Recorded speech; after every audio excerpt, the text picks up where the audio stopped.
Here it is, my friends, the redesigned 2023 Kia Sportage. A vehicle that has now more cargo and passenger space, incredible technology, which I'm very fond of, and for me, got 30 miles per gallon on the highway. This little machine here, featured in jungle green exterior paint color, comes in 7 trim levels. Yes, 7. Try to keep track of that. 1 engine regardless of trim level. Front wheel drive on many of them with the option of all wheel drive, and certain trim levels have all wheel drive as standard. I have this X Pro Prestige in all-wheel drive. Today I'm going to break down a number of demonstrations for you. Going to talk about what's under the hood. Going to give you a cargo demo and of course the numbers to that, as well as what's going on inside the cabin. This is going to be a good one. Thank you so much for watching. So under the hood of ours, which is the 2023 Sportage X Pro Prestige all-wheel drive, is a 2.5 liter gasoline direct injection, so GDI, 4-cylinder engine, 8-speed automatic transmission, and yes, all-wheel drive with a center locking differential. Fuel economy is 23 city, 28 on the highway for a mixed driving number of 25 miles per gallon. I'm super impressed with the passenger space in the back seat. Not only did they get both car seats back there throughout the week for both kids, front-facing car seats. Actually, one's a booster seat now and a front-facing car seat, but also just enough room in the middle for a good-sized duffel bag or sports bag. So that was a big plus for me as a parent. Now, for those of you who want to be a passenger in the back seat, not a problem whatsoever. I'm 5'11". Here's what it looks like with me sitting behind myself, because this was my position as the driver up front. So look at that. Look at all that leg room. So this is going to be a super comfortable place to be. Crossover, SUV, not a problem. Don't even think twice about being comfortable as a full-size adult. 2 people, no problem. 3 might be a little bit tight, but hey, that's also what you deal with the class. You know, Kia was really thoughtful about how utilitarian this can be. They've got a slot right here behind the headrest of both the driver and passenger where you can put maybe an iPad or a tablet, or if you want to just put some sort of duffel bag with arms on it or straps, maybe some groceries. This can facilitate that kind of thing. Also, a compartment behind the seat, also another little hook right here. Whatever you want. They're thinking ahead so you don't have to. And here's a nice little technology Easter egg. There are 2 USB ports integrated into both the passenger and driver seat on the side, so people in the back can stay charged up with their devices. That's pretty smart. Finally, this features a massive panoramic moonroof that goes all the way back behind my head, so headroom should not be an issue if you're 6'3", maybe 6'4", but 6'3" or shorter in the back seat. Headroom will not be a problem whatsoever. All right, cargo volume numbers are very impressive. Of course, they increased those numbers to make it much bigger than it used to be. Now it's a very big contender in its class. I could press a button to open the lift gate. I'll just press the button underneath here, show you there's multiple ways to do that.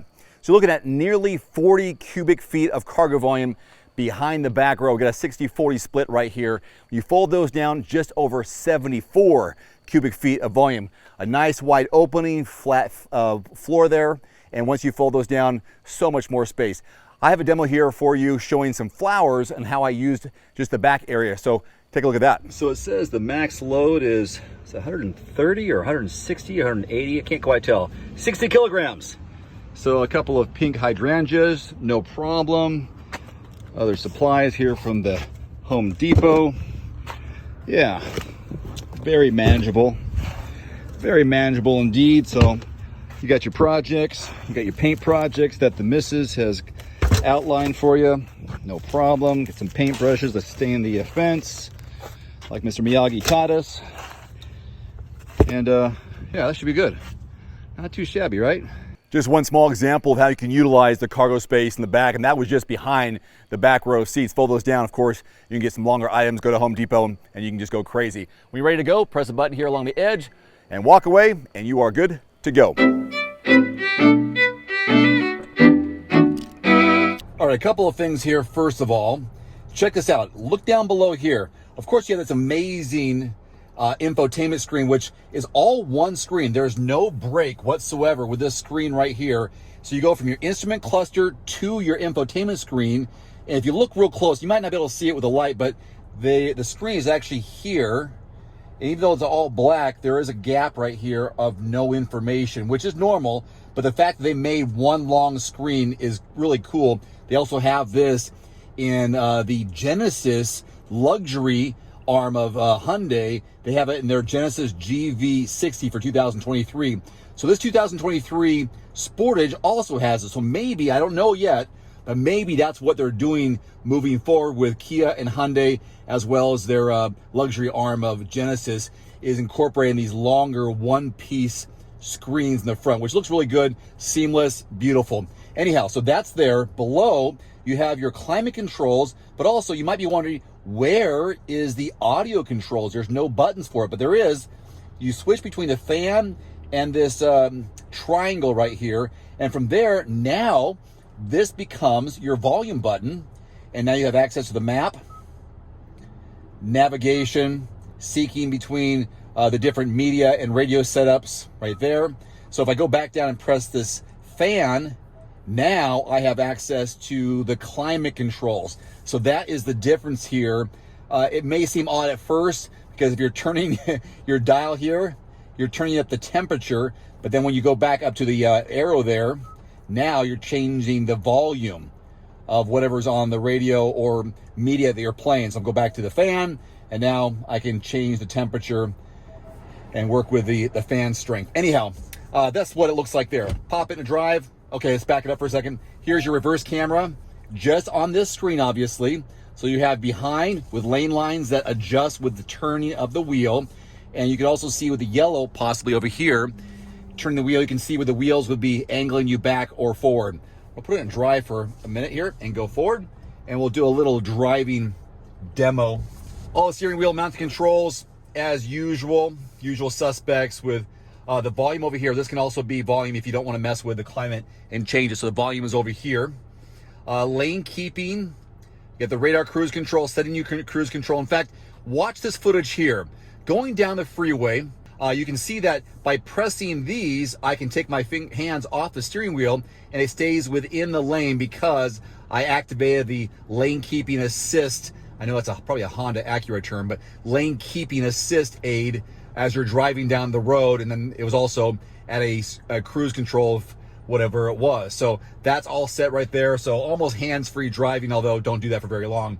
That's what it looked like earlier today when I was doing a little driving with this. All right, back here in front with the cabin. Let's go ahead and drive over here. Very smooth, quiet. Another advantage of this single piece screen, it's low. It's all consistently low, nothing blocking my visibility. And the Sportage, even with these off-road tires, drives smooth. They had some all-season tires on a different model, not this model here, and that will drive it even smoother. Well, there you go. That's it. Your 2023 Kia Sportage, redesigned this year. Price point between $26,000 and $37,000. Not bad at all, considering you have 7 trim levels to work with and the front wheel, all-wheel drive options, but only one engine choice. That might be one of the downsides. Besides all the other great things in here, that's one thing that stands out as a negative. They've made great improvements everywhere else. I definitely recommend it. Until next time, I'm Dave Erickson. Thanks so much for watching. See you next time. Adios. One final note, if you are in the market for a new vehicle soon, great. Connect with your local dealership and price and test drive at least 3 different vehicles. A vehicle's strengths and weaknesses can only be discovered when you are behind the wheel. My reviews can be good, but you need to test drive these yourself. Visit quotes.everymandriver.com, select the make, model, and your zip code, and you'll get invoice pricing in your area on those vehicles. Shop smarter with price quotes at quotes.everymandriver.com. Thanks for watching. Please click subscribe and give us a thumbs up. See you next time.